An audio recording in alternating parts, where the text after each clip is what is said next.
এইটো ভিডিঅ' তোমালোকক ক্লাছ 7ৰ পৰিমেয় সংখ্যা পাঠটিৰ অনুশীলনী 10ৰ 13 নম্বৰ প্ৰশ্নটো আৰু মই 14 নম্বৰ প্ৰশ্নটো সমাধান কৰি দিম। তোমালোকক প্ৰথম 13 নম্বৰ প্ৰশ্নটো দিয়া আছে, চোৱা। তলৰ পৰিমেয় সংখ্যাবোৰ লঘিষ্ঠ ৰূপত প্ৰকাশ কৰা কৈছে। মানে তোমালোকক দুটা পৰিমেয় সংখ্যা দিয়া আছে, ৰোমান নম্বৰ 2টো আৰু ৰোমান নম্বৰ 5টো লৈ লৈছো মই। চোৱা, ৰোমান নম্বৰ 2টোত কৈছে 36/84, এইটো এটা পৰিমেয় সংখ্যা। এই পৰিমেয় সংখ্যাটো লঘিষ্ঠ ৰূপত নাই, মানে 36 আৰু 84ৰ গৰিষ্ঠ সাধাৰণ উৎপাদক 1 বনাবগে লাগিব। এই দুটা সংখ্যা কেঞ্চেল নোযোৱাৰ ওপৰত লিখিব লাগিব, তেতিয়াহে আমি কম 36 আৰু 84টোক লঘিষ্ঠ ৰূপ বুলি কম নাই। তেতিয়াহ'লে এইটো 36 আৰু 84 লঘিষ্ঠ ৰূপত নাই নহয়, সেইকাৰণে এইটো সমাধান কৰা হয়। প্ৰথমে আমি কটাকটিৰ ৰূপত কৰিম। কটাৰ ৰূপত মানে 2 এই দুটা সংখ্যা কেঞ্চেল যায় নে চাম, আকৌ 3 এই দুটা সংখ্যা কেঞ্চেল যায় নে চাম। তোমালোকক লঘিষ্ঠ ৰূপত নিবৰ কাৰণে এই দুটা সংখ্যা গৰিষ্ঠ সাধাৰণ উৎপাদক উলিয়াই সেই উৎপাদকটোৱে এই দুটা সংখ্যা হৰণ কৰিলেও আমি লঘিষ্ঠ ৰূপত পাওঁ। তোমালোকৰ এইটো সৰু সংখ্যা হয় নাই, সেইকাৰণে আমি এইটো সংখ্যা কেঞ্চেল কৰিও কৰিব পাৰো। চ' তেতিয়াহ'লে এইটো সংখ্যা সমাধান কৰো। সমাধান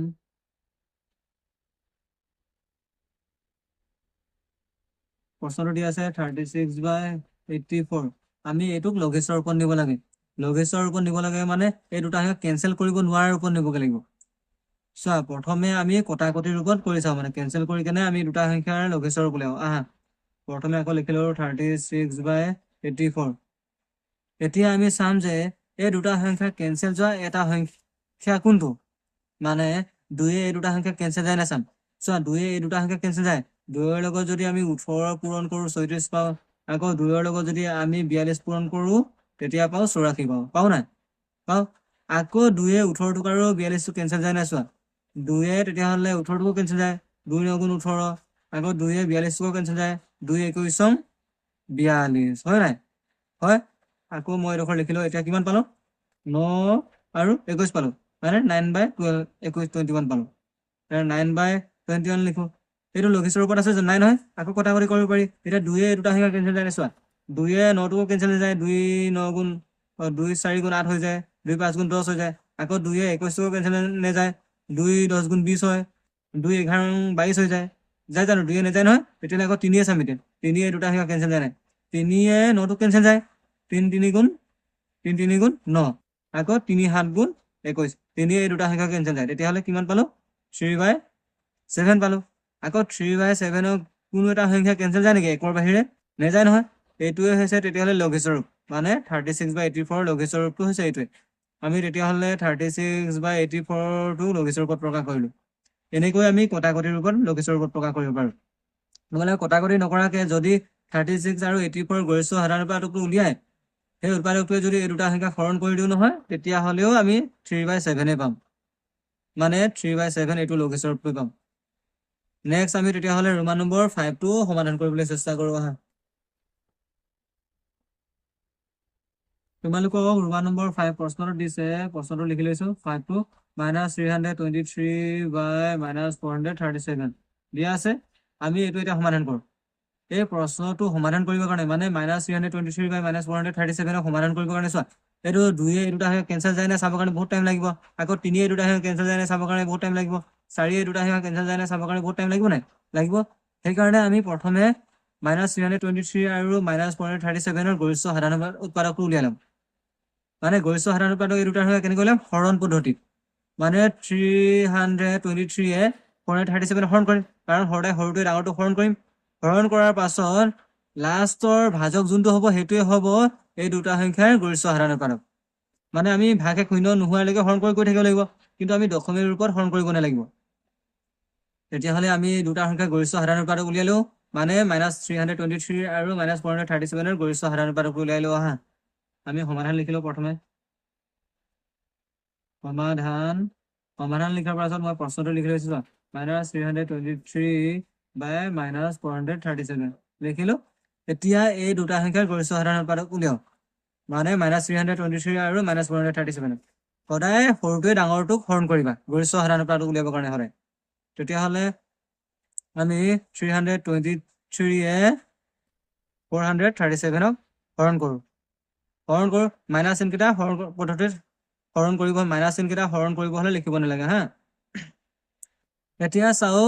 323 লগত কি পূৰণ কৰিলে 437 পাওঁ। চোৱা 323 লগত যদি 2 পূৰণ কৰোঁ বেছি হৈ যাব 437 কৈ সেইকাৰণে 323 লগত 1 পূৰণ কৰিব লাগিব মানে 323 এবাৰে ল'ব পাৰিম 323 যদি এবাৰ পূৰণ কৰোঁ তেতিয়া 323 হ'ব নাই এতিয়া আমি বিয়োগ কৰোঁ হাতৰ পৰা 3 গ'লে 4 3ৰ পৰা 2 গ'লে 1 আকৌ 4ৰ পৰা 3 গ'লে 1 এতিয়া আমি ভাগ কিমান পালো ভাগ আমি এতিয়া কিমান পালো তেতিয়াহ'লে 114 পালো মানে 114 পালো মানে 323 437 হৰণ কৰি ভাগ 114 পালো 114 টো শূন্য হৈছে জানো শূন্য হোৱা নাই ভাগে সেইকাৰণে আকৌ 114 আমি 323 হৰণ কৰিম আমি এইটো দশমিক পদ্ধতি লিখিব নোৱাৰো নহয় সেইকাৰণে তেতিয়াহ'লে এইটো ভাজক হ'ব এইটো ভাজ্য হৈ যাব তেতিয়াহ'লে আমি এইটো ভাজ্য ৰূপে কোনটো লিখো 323 হৰণ কৰো আকৌ 114 323 আমি হৰণ ৰূপে পাতি ললো এইটো ভাজক হ'ল এইটো ভাজ্য হ'ব তেতিয়াহ'লে আমি যেতিয়ালৈকে ভাগে শূন্য নহয় এনেকৈ কৈ থাকিব লাগিব তেতিয়াহ'লে আমি এতিয়া 114 323 হৰণ কৰো মানে 114 লগত কি পূৰণ কৰিলে 323 পাওঁ চোৱা এতিয়া প্ৰথমে আমি ইয়াত কৰি চাওঁ পূৰণ 114 লগত যদি 2 পূৰণ কৰো 2 4 গুণ 8 2 গুণ 2 2 গুণ 2 228 পাওঁ কিন্তু 3 যদি পূৰণ কৰো চোৱা 3 4 গুণ 12 2 এক হাতত থাকিলে 3 গুণ 3 4 3 গুণ 3 চোৱা 3 যদি পূৰণ কৰো 114 লগত 323তকৈ বেছি হৈ যায় 342 পাওঁ কিন্তু 2 যদি 114 পূৰণ কৰো 228 পাওঁ তেতিয়াহ'লে এইটো কমটোৱে ল'ব লাগিব তেতিয়াহ'লে 114 লগত 2 পূৰণ কৰি কিমান পাওঁ 228 পাওঁ তেতিয়া বিয়োগ কৰিম আকৌ 3 লগত 8 বিয়োগ নহয় 3ৰ পৰা 8 বিয়োগ নহয় সেইকাৰণে 2ৰ পৰা 1 ধাৰ ল'ম 13 হ'ব 13ৰ পৰা 8 গ'লে 5 এতিয়া ইয়াত 1 থাকিলে 1ৰ পৰা 2 বিয়োগ নহয় আকৌ 3ৰ পৰা 1 ধাৰ ল'ম ইয়াত 11 হ'ব 11ৰ পৰা 2 গ'লে 9 95 পালোঁ ইয়াত 2 থাকিলে 2ৰ পৰা 2 গ'লে 0 তেতিয়াহ'লে ভাগ শেষ কিমান পালোঁ 95 পালোঁ মানে 114 323 হৰণ কৰি ভাগ 95 পালোঁ ভাগ শেষটো শূন্য হোৱা নাই নহয় ভাগ শেষ শূন্য নহ'লে আকৌ এই ভাগ শেষটোৱে আকৌ আমি এই ভাজকটোক হৰণ কৰিম এই ভাজকটো হৰণ কৰিম মানে 114টো তেতিয়াহ'লে ভাজ্য হৈ যাব এইটো ভাজক হ'বগে হ'ব নাই 95 তেতিয়াহ'লে আকৌ আমি 114টো হৰণ কৰোঁ হৰণ পদ্ধতি পাতিলোঁ আকৌ 114 পাতি ল'লোঁ এতিয়া আমি 95 114ক হৰণ কৰোঁ 95 114ক হৰণ কৰা 95ৰ লগত কি পূৰণ কৰিলে 114 চাব লাগিব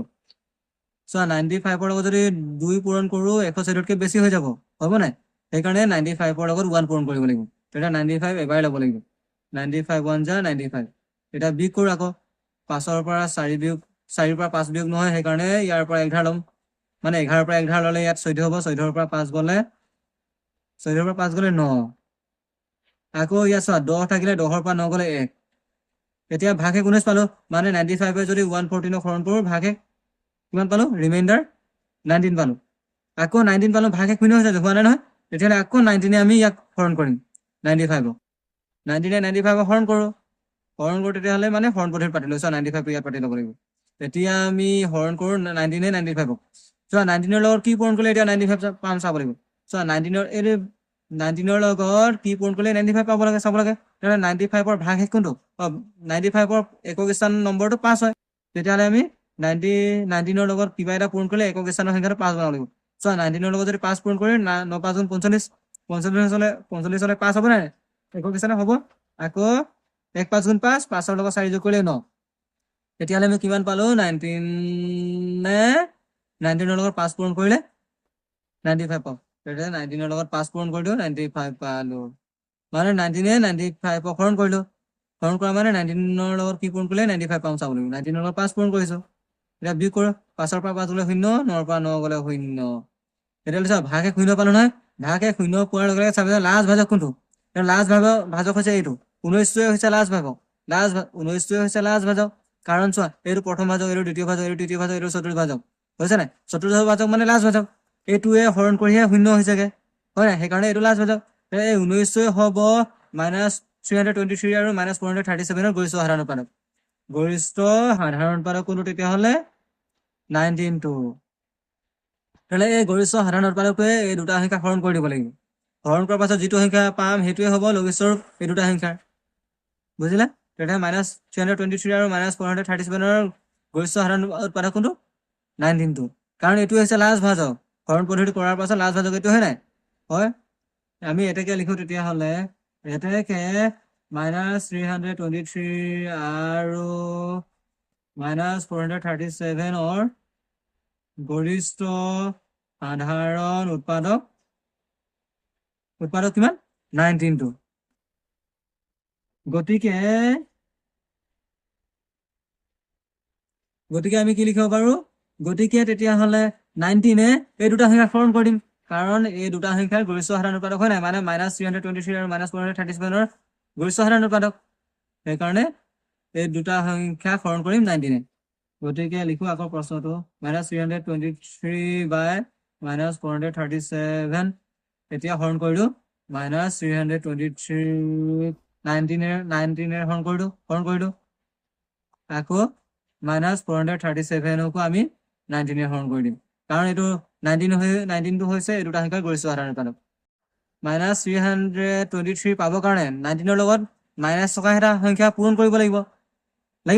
লাগিব 19ৰ লগত কি পূৰণ কৰিলে তেতিয়াহ'লে -323 পাম 19ৰ লগত কিবা মাইনাছ থকা সংখ্যা এটা পূৰণ কৰিব লাগিব তেতিয়াহে আমি -323 পাম 19 এইটো হৰণ কৰা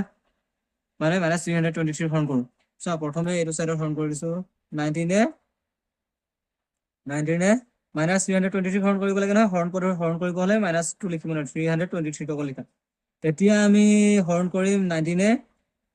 323 চোৱা 19 প্ৰথমে 3টো হৰণ নাযায় কাৰণ 3টো সৰু 19টো ডাঙৰ সেইকাৰণে আমি দুটা সংখ্যা যামগে এতিয়া 19 আকৌ 32টো হৰণ যায় কাৰণ 32টো ডাঙৰ 19টো সৰু সেইকাৰণে 19ৰ লগত কি পূৰণ কৰিলে 32 পাব লাগে চাব লাগিব এতিয়া 19ৰ লগত যদি 1 পূৰণ কৰো 19 হ'ব 19ৰ লগত 2 পূৰণ কৰো 32তকৈ বেছি হৈ যাব হ'ব নাই হ'ব সেইকাৰণে আমি 1 বাৰ ল'ব লাগিব 19 1 যা 19 ল'ব লাগিব এতিয়া বিয়োগ কৰো বিয়োগ কৰিলে কিমান হ'ব 12 2ৰ পৰা 9 বিয়োগ নহয় সেইকাৰণে ইয়াৰ পৰা ধাৰ ল'ম 3ৰ পৰা 12 হ'ব 12ৰ পৰা 9 গ'লে 3 হ'ল এতিয়া ইয়াত 2 থাকিলে 2ৰ পৰা 1 গ'লে 1 13 পালো এতিয়া চোৱা 19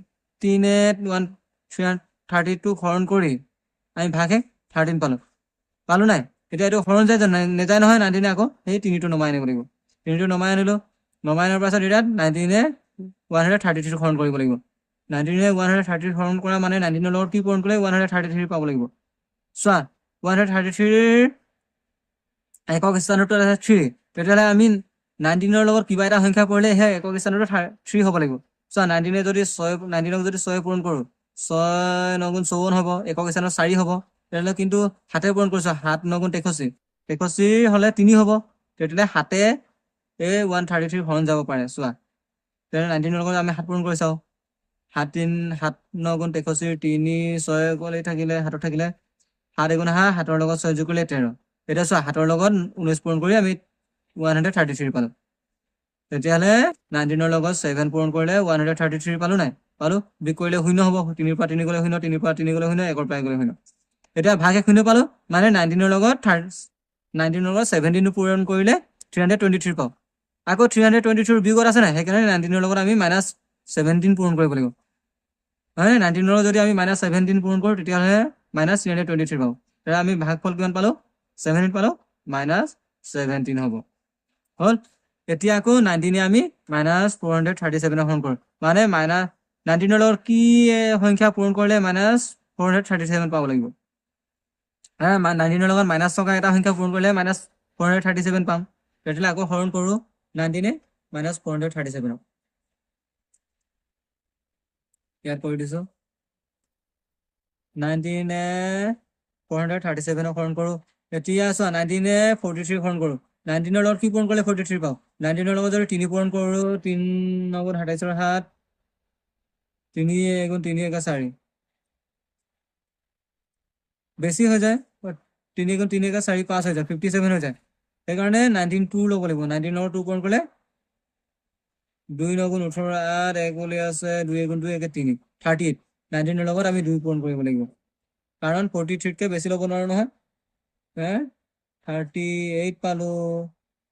এতিয়া বিয়োগ কৰো 3ৰ পৰা 8 বিয়োগ নহয় কাৰণে ইয়াৰ পৰা 4 পৰা 11 13ৰ পৰা 8 গ'লে 6 13ৰ পৰা 8 গ'লে 6 হয় নাই 8 5 13 8 5 13 5 হ'ব 5 13ৰ পৰা 8 গ'লে 5 এতিয়া ইয়াত থাকিলে 3ৰ পৰা 3 গ'লে 0 লিখিব নালাগে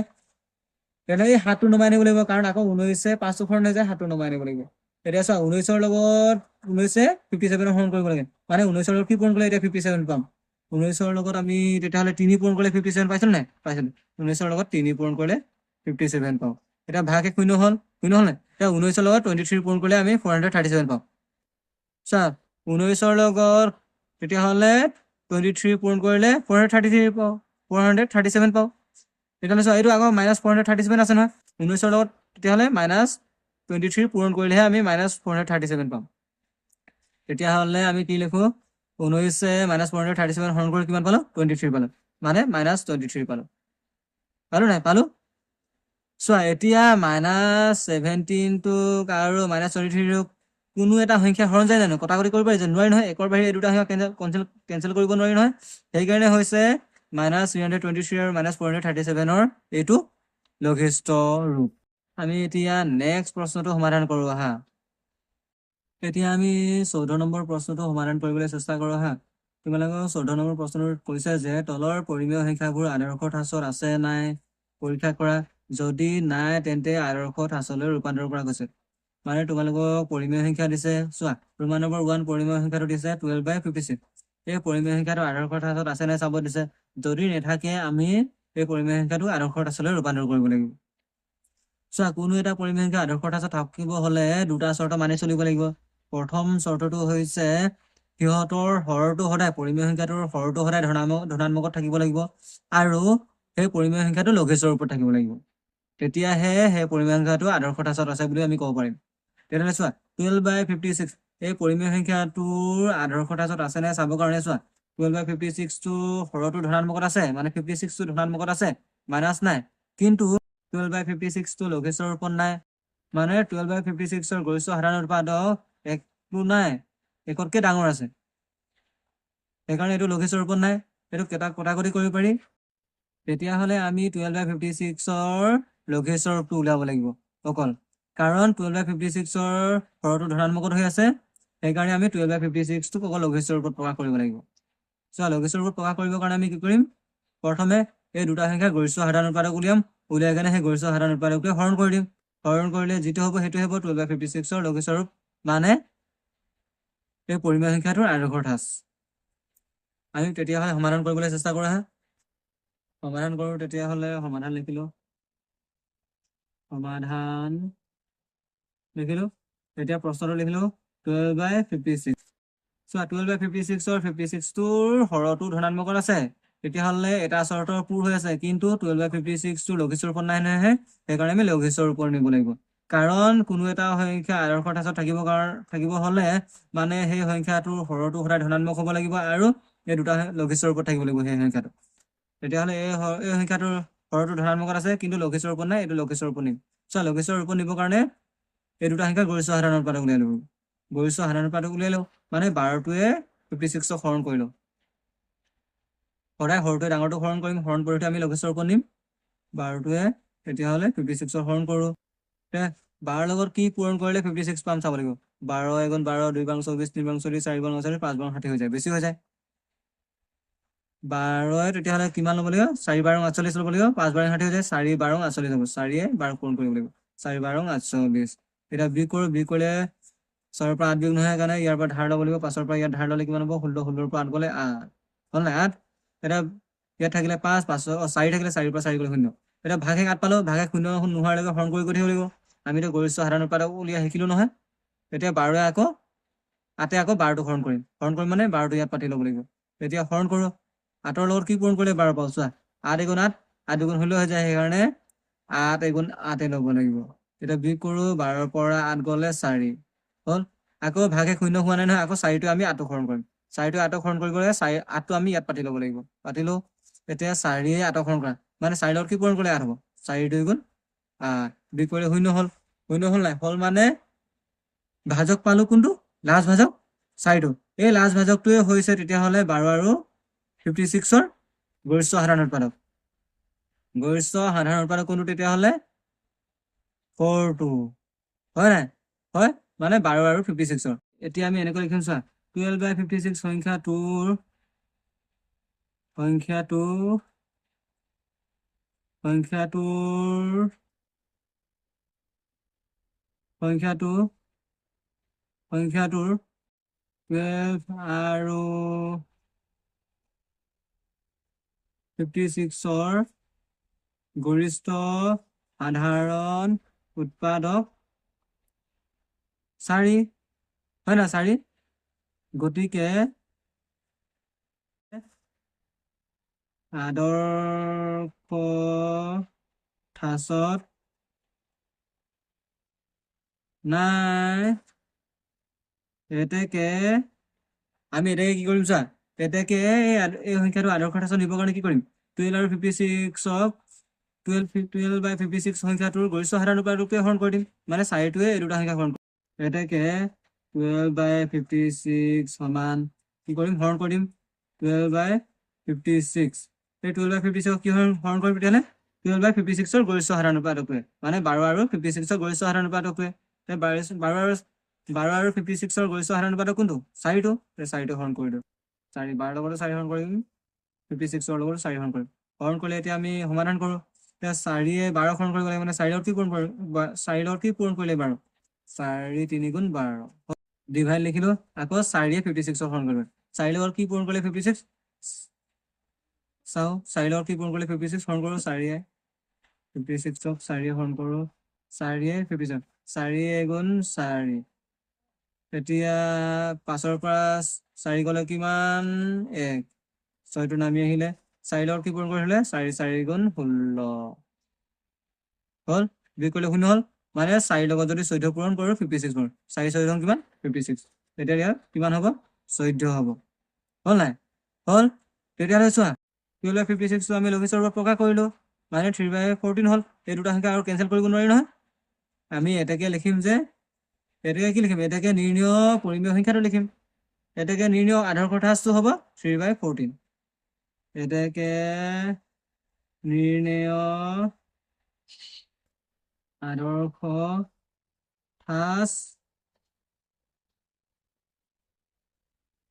ঠাচটো কিমান 3 বাই 14 আমি এনেকৈ আদৰ্শ ঠাচলৈ নিব লাগিব যদি তোমালোকৰ প্ৰশ্ন দিয়া থাকে মানে যদি তোমালোকৰ হৰটো ধনাত্মকত দিয়া থাকে যদি সেই সংখ্যাটো লঘিষ্ঠৰ ৰূপত নাথাকে আমি এনেকৈ কৰিব লাগিব আমি নেক্সট এতিয়া কৰিম আৰু এটা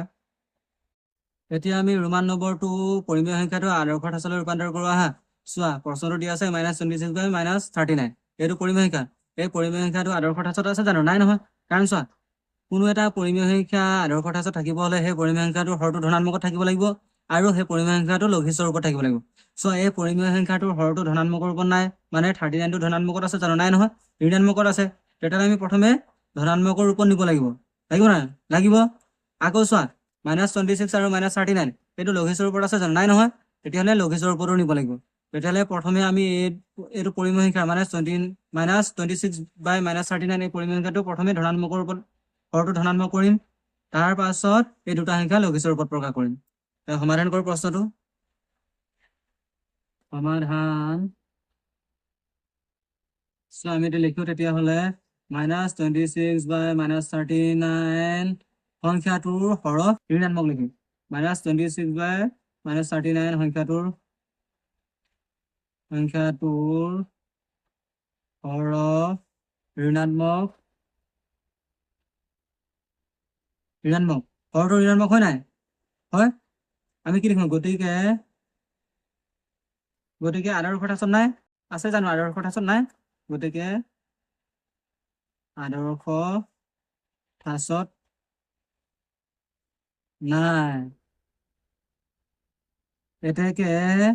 আমি এইটো আদৰ্শ ঠাচলৈ ৰূপান্তৰ কৰোঁ মানে হৰটো ধনাত্মক বনাম তেতিয়াহ'লে লিখিলোঁ এতেকে -26 বাই -39টোক আমি কি কৰিম একেৰে পূৰণ কৰি দিম -26 বাই -39 এই পৰিমেয় সংখ্যাটো হৰটো ধনাত্মকত বনাব লাগে নহয় সেইকাৰণে দুটা সংখ্যাকো -1 পূৰণ কৰিম -1 পূৰণ কৰিলোঁ -1 -39 ইনটু -1 আকৌ -26 ইনটু -1 কৰিলোঁ কৰাৰ পাছত এতিয়া সমাধান কৰোঁ সমাধান কৰিলে চোৱা 1 26 গুণ 26 26 হ'ল কিন্তু চোৱা মাইনাছে প্লাছ হয় নহয় হয় জোৰ হিচাপৰ ঋণাত্মক চিন থাকিলে সদায় ধনাত্মক হ'ব সংখ্যাটো পূৰণৰ ক্ষেত্ৰত চোৱা ইয়াৰ জোৰ হিচাপৰ ঋণাত্মক চিন আছে নহয় দুটা ঋণাত্মক চিন আছে সেইকাৰণে ধনাত্মক হ'ব পূৰণৰ ক্ষেত্ৰত সদায় সংখ্যাবোৰ এতিয়া আকৌ 39 ইনটু 1 হৈ আছে 39 হ'ব আকৌ মাইনাছে প্লাছ হ'ল নাই হ'ল এতিয়া চোৱা এই পৰিমেয় সংখ্যাটো -26/39 এই পৰিমেয় সংখ্যাটোৰ 39 এই পৰিমেয় সংখ্যাটোৰ হৰটো ধনাত্মক হ'ল নাই হ'ল এতিয়া আদৰ্শ ঠাচলৈ ৰূপান্তৰ হ'ল প্ৰথম চৰ্তটো কিন্তু এতিয়া চোৱা এই পৰিমেয় সংখ্যাটো -26/39 এই পৰিমেয় সংখ্যাটো লঘিষ্ঠৰ ওপৰত আছে জানো নাই নহয় সেইকাৰণে এই পৰিমেয়টো আকৌ লঘিষ্ঠৰ ওপৰত নিব লাগিব লঘিষ্ঠৰ ওপৰত নিবৰ কাৰণে কি কৰিম এই দুটা সংখ্যাৰ গৰিষ্ঠ সাধাৰণ উৎপাদক উলিয়াম মানে 26 আৰু 39 ৰ গৰিষ্ঠ সাধাৰণ উৎপাদক উলিয়াই সেই গৰিষ্ঠ সাধাৰণ উৎপাদকটোৱে হৰণ কৰিম বুজিলা আকৌ লিখো চোৱা আকৌ 26 আকৌ 26 আৰু 39 গৰিষ্ঠ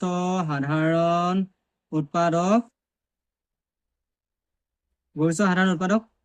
চোৱা গৰিষ্ঠ সাধাৰণ উৎপাদকটো উলিয়াই নহয় উলিয়াই লওঁ তেতিয়া তাৰপিছত লিখি দিম গৰিষ্ঠ সাধাৰণ উৎপাদকটো উলিয়াই লওঁ 26 আৰু 39 হৰণ কৰিলোঁ 26 আৰু 39 হৰণ কৰিলোঁ 39 চোৱা 26 ৰ লগত কি পূৰণ কৰিলে 39 পাম 26 ৰ লগত 26 1 যা 26 26 2 যা 12 2 1 হাতত থাকিলে 2 2 4 5 52 পাই যায় 26 1 যা 26 ল'ব লাগিব 26 1 যা 26 বিয়োগ কৰা বিয়োগ কৰিলে 9 ৰ পৰা 6 গ'লে 3 3 ৰ পৰা 2 গ'লে 1 13 পালো ন 13টো ভাগে শূন্য হোৱা নাই শূন্য নোহোৱাকৈ কৰি গৈ থাকিব লাগিব 13 আকৌ 26 হৰণ কৰোঁ 13 26 হৰণ কৰিব কাৰণে ইয়াত পাতি লওঁ 26 পাতি ল'লো এতিয়া চোৱা 13 26 হৰণ কৰা মানে 13 লগত কি পূৰণ কৰিলে 26 2 13 26 এটা ভাগে শূন্য হ'ল নহয় লাষ্ট ভাজক কোনটো 13টো এই 13টো লাষ্ট ভাজক মানে এইটো হৈছে 26 আৰু 39 ৰ গৰিষ্ঠ সাধাৰণ উৎপাদক হ'ল গৰিষ্ঠ সাধাৰণ উৎপাদক তেতিয়াহ'লে লিখো আকৌ 26 আৰু 39 ৰ গৰিষ্ঠ সাধাৰণ উৎপাদক কি 13 হ'ল 13 এটাকে আমি লিখো চা এটাকে আমি এইটো লঘিষ্ঠৰ ওপৰত নাই বুলি লিখিব পাৰো চোৱা 26 আৰু 39 ৰ গৰিষ্ঠ সাধাৰণ উৎপাদক 13 গতিকে 26 আৰু 39 টো লঘিষ্ঠৰ ওপৰত নাই বুলি লিখিব পাৰো নিলিখো আৰু বহুত দীঘল হৈ যাব নহয় সেইকাৰণে 26 আৰু 39 আমি কি হৰণ কৰিলো 13 ৰে হৰণ কৰিলো এটাকে 26 by 39 হৰণ কৰি দিলে কিমান হ'ব 26 by 39 আমি কিহে হৰণ কৰিম 26 আৰু 39 ৰ গৰিষ্ঠ সাধাৰণ উৎপাদকটোৱে 13 হৰণ কৰিব লাগিব 26 হৰণ 13 আৰু 39 ডিভাইডেড বাই 13 হৰণ কৰিলে যিমান পাম সেইটোৱে হ'ব সেই পৰিমেয় সংখ্যাটোৰ আদৰ্শ ঠাচ হ'ব মানে লঘিষ্ঠৰ ওপৰত প্ৰকাশ কৰিম নহয় 26 আৰু 39 হৰণ কৰি 13 লগত কি পূৰণ কৰিলে 26 2 13 26 ডিভাইডেড বাই 13 লগত কি পূৰণ কৰি 39 3 13 39 চোৱা 26 আৰু 39 ৰ লঘিষ্ঠৰ ওপৰত প্ৰকাশ কৰিলো আমি এটাকে কি লিখিব পাৰো এটাকে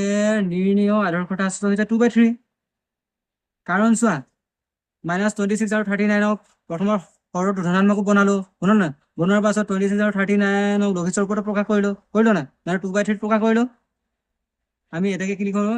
লিখিব পাৰো এটাকে নিৰ্ণয় আদৰ্শ ঠাচ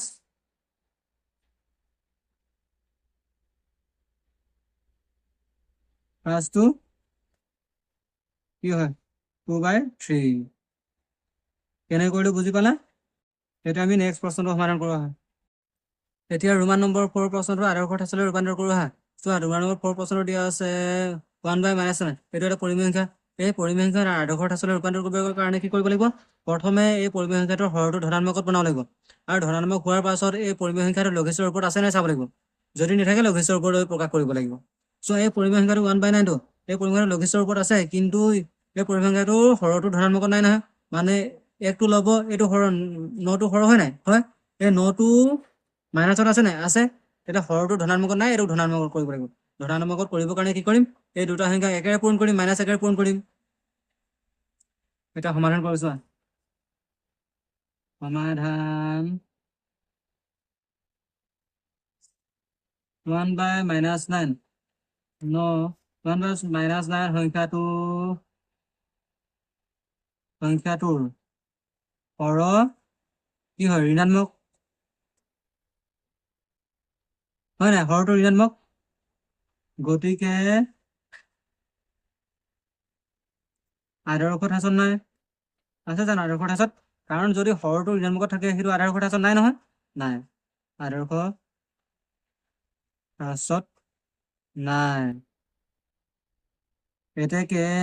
আমি এইটো সংখ্যা আদৰ্শ ঠাচলৈ ৰূপান্তৰ কৰোঁ মানে হৰটো ধনাত্মক বনাওঁ এটাকে 1/9টোক আমি কি কৰিম মাইনাছ একেৰে পূৰণ কৰি দিম 1/-9 হ'ল আকৌ 1/-9 লিখি এতিয়া মাইনাছ একেৰে পূৰণ কৰি দিম 1 আকৌ মাইনাছ একেৰে পূৰণ কৰি দিম আৰু -9 আকৌ মাইনাছ একেৰে পূৰণ কৰি দিম কাৰণ আমি হৰটো ধনাত্মক বনাব লাগে এতিয়া আমি কৰোঁ 1 গুণ 1 হ'ল 1 গুণ 1 হ'ল কিন্তু চোৱা বিজোড় হিচাপত মাইনাছ চিনটো আছে নাই মানে এটা হ'লে বিজোড় বুলি কয় নাই দুটা হ'লে জোড় বুলি কয় সেইকাৰণে প্লাজে মাইনাছ সেইকাৰণে বিজোড় হিচাপত মাইনাছ চিন পূৰণৰ ক্ষেত্ৰত থাকিলে সদায় মাইনাছ আহিব আৰু চোৱা 9 গুণ 9 হ'ল আকৌ চোৱা প্লাজে মাইনাছে প্লাছ হ'ল মানে জোড় হিচাপত মাইনাছ চিন আছে সেইকাৰণে ধনাত্মক হ'ব এতিয়া চোৱা ধনাত্মক হ'ল নাই হ'ল মানে হৰটো ধনাত্মক ৰূপত প্ৰকাশ কৰিলোঁ তেতিয়াহ'লে এইটো আদৰ্শ ঠাচলৈ ৰূপান্তৰ হ'ল কিন্তু আৰু চোৱা এই সংখ্যাটো লঘিষ্ঠৰ ওপৰত আছে নাই আছে আৰু লিখিব লাগে জানো নালাগে নহয় এইটো লঘিষ্ঠৰ ওপৰত কৰিব নালাগে নহয় প্ৰকাশ সেইকাৰণে আমি লিখিম যে ইয়াতে গতিকে নিৰ্ণয় আদৰ্শ ঠাচ ঠাচটো কিমান -1/9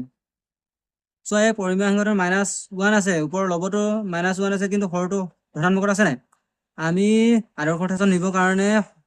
লবটো ঋণাত্মকত থাকিব পাৰে কিন্তু হৰটো ঋণাত্মকত থাকিবই নালাগিব গম পাইছা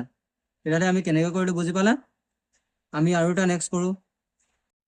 এতিয়া আমি অনুশীলনীৰ 15 নম্বৰ প্ৰশ্ন সমাধান কৰা হয় তোমালোক 15 নম্বৰ প্ৰশ্ন কৈছে তলৰ পৰিমেয় সংখ্যাবোৰ পৰম মান উলিয়া আমি পৰম মান উলিয়াই শিকি আহিলোঁ নহয় অখণ্ড সংখ্যাৰ ক্ষেত্ৰত আৰু তোমালোকক ফাৰ্ষ্ট পাৰ্ট আৰু ছেকেণ্ড পাৰ্টত কোনোবা এটা পাৰ্টত মই পৰম মানৰ বিষয়ে শিকাই আহিলোঁ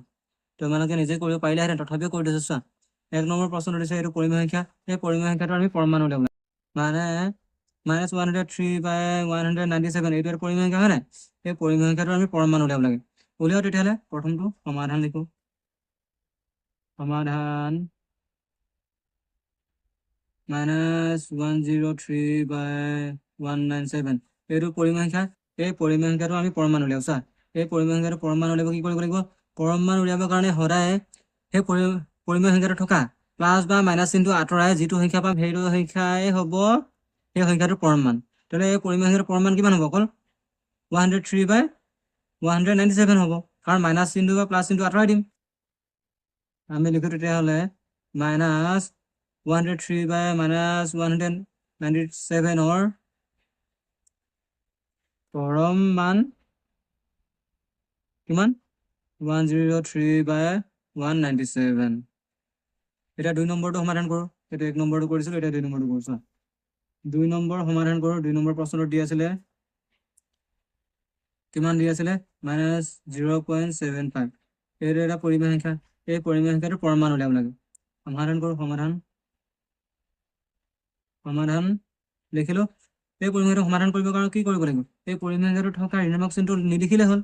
সেইটোৱে হ'ব এই পৰিমেয় সংখ্যাটো পৰম মান -0.75 পৰিমেয় সংখ্যাটোৰ পৰম মান সংখ্যাটোৰ পৰম মান কিমান 0.75 বুজিলা কি কৰিলোঁ মানে এই পৰিমেয় সংখ্যাটো থকা যোগ বা বিয়োগ চিনটো আঁতৰাই যিটো মান পালোঁ সেইটোৱে হ'ব এই পৰিমেয় সংখ্যাটোৰ পৰম মান মানে -0.75 পৰম মান কিমান বুলি ক'লে এই পৰিমেয় সংখ্যাটোৰ মাইনাছ চিনটো আছে নাই আছে সেই চিনটো আঁতৰাই দিলোঁ আঁতৰাই দিয়াৰ পিছত যিটো পালোঁ মানে কি পালোঁ 0.75টো পালোঁ নাই এই 0.75টোৱে হ'ব -0.75 পৰম মান বুজিলে এতিয়া আমি নেক্সট প্ৰশ্নটো সমাধান কৰোঁ আহা তোমালোকে এনেকৈ কৰিবা পৰম মান উলিয়াবলৈ হা এতিয়া আমি 16 নম্বৰ প্ৰশ্নটো সমাধান কৰোঁ আহা তোমালোকক 16 নম্বৰ প্ৰশ্নটো কৈছে যে মান উলিয়া বুলি কৈছে চোৱা 1 নম্বৰ এইটো প্ৰশ্নটো আছে নাই ৰোমান নম্বৰ 1টো প্ৰশ্ন দিয়া আছে -47/60 পৰম মান উলিয়াব লাগে এইডাল পৰম মান চিন এইডাল কি চিন এইডাল হৈছে পৰম মানৰ চিন এইডালক আমি পৰম মান বুলি কওঁ দেই তেতিয়াহ'লে -47/60 পৰম মান উলিয়াব লাগে আমি পৰম মান উলিয়াই শিকি আহিলোঁ নহয় সমাধান কৰোঁ আকৌ সমাধান 1 নম্বৰটো কৰি দিছোঁ প্ৰথমে পৰম মান 47/60 আমি পৰম মান উলিয়াব লাগে চোৱা এই পৰিমেয় সংখ্যাটোৰ পৰম মান উলিয়াবৰ কাৰণে আমি কি কৰিম উলিয়াবৰ কাৰণে মাইনাছ বা প্লাছ চিনটো বাদ দিলে যিটো সংখ্যা পাম সেইটোৱে হ'ব এই পৰিমেয় সংখ্যাটোৰ পৰম মান হয় নাই কাৰণ -47/60 এই পৰিসংখ্যাটোৰ পৰিমাণ কিমান হ'ব তেতিয়াহ'লে 47/60 এইটোৱে হ'ব -47/60 পৰম মান 2 নম্বৰ প্ৰশ্নটো দিয়া আছে চোৱা 2 নম্বৰ প্ৰশ্ন কি দিয়া আছে 2 নম্বৰ প্ৰশ্নটো দিয়া আছে যে -4.97 ৰ পৰম মান উলিয়াব লাগে তেতিয়া -4.97 ৰ পৰম মান কিমান হ'ব সমাধান কৰোঁ সমাধান -4.97 ৰ পৰম মান হ'ব এই পৰিসংখ্যাটোৰ পৰম মান উলিয়াবৰ কাৰণে এই পৰিসংখ্যাটো থকা মাইনাছ বা প্লাছ চিনটো বাদ দি যিটো সংখ্যা থাকিব সেইটো সংখ্যা পৰম মান হ'ব মানে -4.7 ৰ পৰম মান হ'ব 4.97 হ'ল আমি এনেকৈয়ে সমাধান কৰিব লাগিব